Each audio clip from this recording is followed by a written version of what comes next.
उसका लालन पालन भौमा नामक भूमि देवी का पुत्र था। उसका लालन पालन भौमा नामक असुर ने किया था, जिसके कारण उसे भौम भी कहा जाता है। उसने अपने तप से ब्रह्मा जी को प्रसन्न कर दिया और ये वरदान मांग लिया कि तीनों लोक में अपनी माता के अलावा वो किसी के हाथों न मारा जाए। ब्रह्मा जी ने उसे वो वरदान दे दिया। वरदान पाने के बाद वो अत्याचारी हो गया। दूसरों राजाओं पर हमला कर करके उन्हें पराजित करता गया और उनके पत्नियों को अपने राजधानी में कैद करते गया। ऋषियों और गंधर्वों के पत्नियों को भी वो बलपूर्वक छीन लेता था और अपने महल में कैद कर लेता था।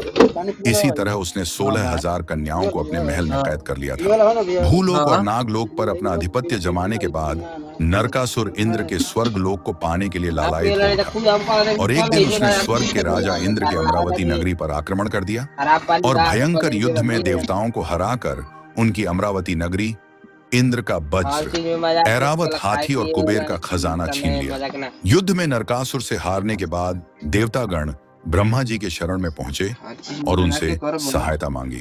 ब्रह्मा जी ने कहा कि उसको मैंने वरदान दे रखा है कि उसकी माता के अलावा वो किसी के भी हाथों नहीं मारा जाएगा। भगवान कृष्ण की पत्नी सत्यभामा नरकासुर के माता भूमि की ही अवतार हैं।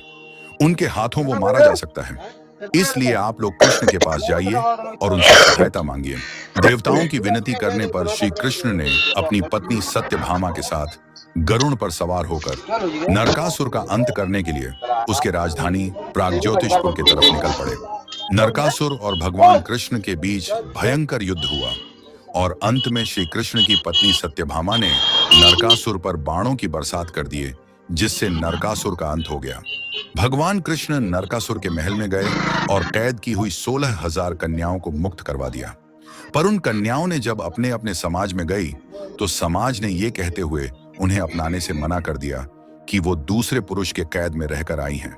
निराश होकर उन कन्याओं ने श्री कृष्ण के शरण में पहुंची और उन सबको अपनाने के लिए विनती करने लगी। अंततः श्री कृष्ण ने उन सभी कन्याओं से विवाह करके उन्हें अपना लिया और समाज में उन्हें मान